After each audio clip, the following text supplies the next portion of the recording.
Da na na na na na na da na na na. The Drop Dead Diva Queen is here. Okay. Hello, Drop Dead Diva fans. The Drop Dead Diva Queen is here to give you a recap on Season 1, Episode 1. And this episode, you just need to believe in 3 things. 1, reincarnation. 2, love. 3, second chances. And the episode starts talking about Deb Dawkins, who is a superficial model. But she has everything in life that she could possibly want. She has the perfect body.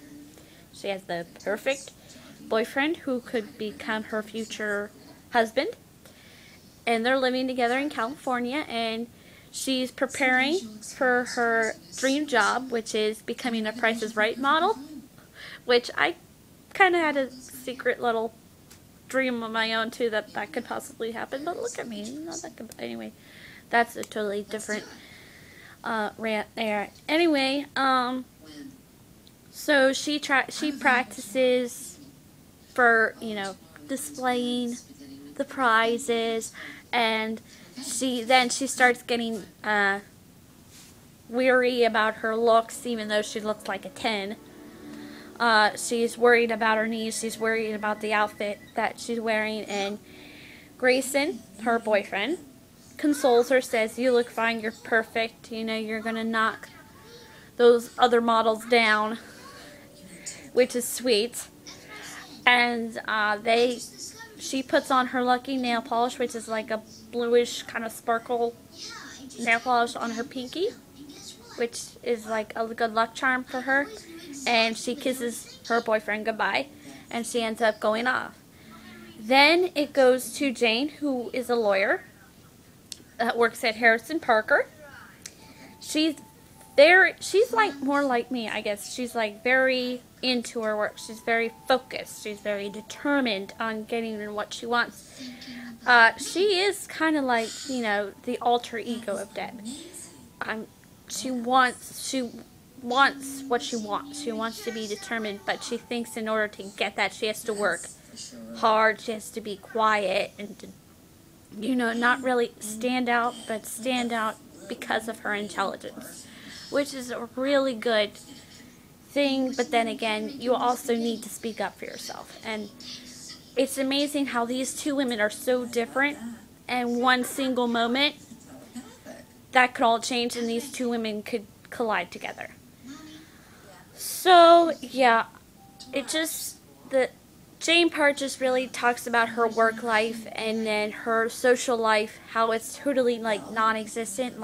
Her social life consists of food. And then comes in Kim, who's very bully-like to Jane, criticizing her fashion sense, like the brooch. Nobody over 50 should wear a brooch. I mean, I don't like brooches, but Jane does. But that brooch looked cute on her, the cat brooch. Then Terry steps in and tries, to defend Jane, even though she doesn't have her own voice. Terry is kind of her voice. And her boss, Parker, in the first season is like a male chauvinist, big, really doesn't think, all he considers is looks, but he also wants the money for the firm. So that's why he hired Jane. Anyways,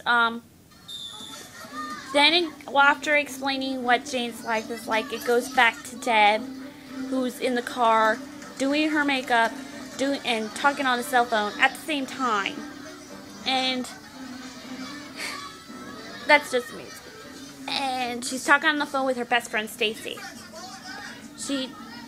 They talk about, all kinds of, I'm not sure what they were talking about.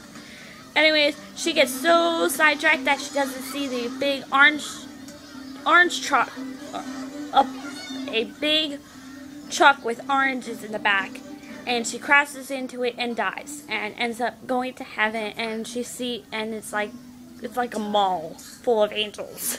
It's like a department store full of angels, which I don't expect heaven to look like. And then, but anyway, she meets Fred, her guardian angel. She goes with him to assess her life, from the good that she's done and the bad that she has done, to consider whether she should go to heaven, stay in heaven, or go to hell. But Deb, she doesn't really want to go to neither, because she wants to get back to heaven to get her dream job and to be with Grayson for the rest of her life. But he says, oh, that's so not going to happen.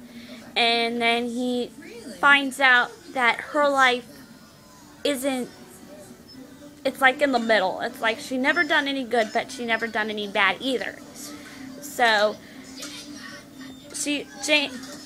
Deb tries to seduce her way back into Earth, which is funny. But Fred's like, not gonna happen. But she looks at this paper that says, hit the return button, you can go back to Earth, whatever.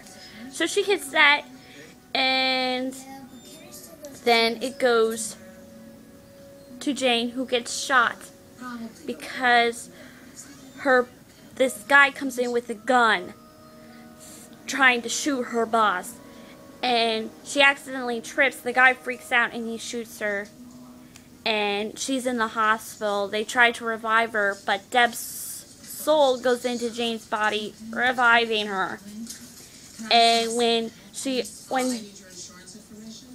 Jane opens her eyes, and when she thinks she's going to see Deb, but when she sees Jane, she screams at the top of her lungs. It's a good scream. And then she wakes up and in the hospital and finds Fred standing by her side. And she thinks, okay, this is just like a big, big nightmare.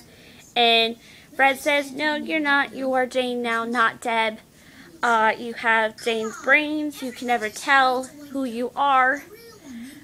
And stuff like that. And she ends up going back to work, trying to figure out what her life is like. She figures out she doesn't like Jane's life. It's too hard, too difficult. But she runs away, tries to go back to her, Deb, and Grayson's place. And while she's trying to relive her old life, she knows that she can't.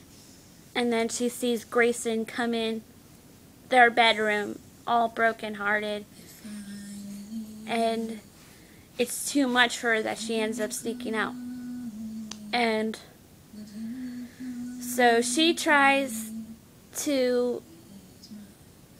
So the new Jane, we'll call her the new Jane, how about that? To make everything not confusing.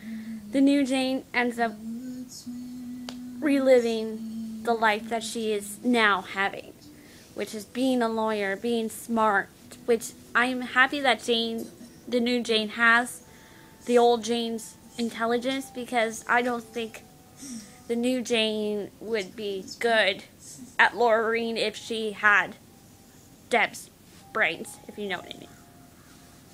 So, I just think overall I liked how the way this first episode is like totally like on like location kind of. It's like, I like how most first episodes look like they look totally different than after the second episode. The first episode usually looks more real, looks more authentic. And then after the second, and then once the next episode comes, it looks just, no offense to the crew establishing the set. I just consider one of my favorite episodes to be the first, because it looks so real, looks so natural, and I wish more episodes would look like that. And that's why I like when they go on location or go outside of their comfort zone. Overall, I love the first episode. I mean, it was love at first sight for me, and I'm sure it was love at first sight for all of you. I will go on. I decided to do each episode of a recap to let you see. You should definitely check it out on Netflix or online. It's definitely good. So, bye. This is the Drop Dead Diva Queen signing out.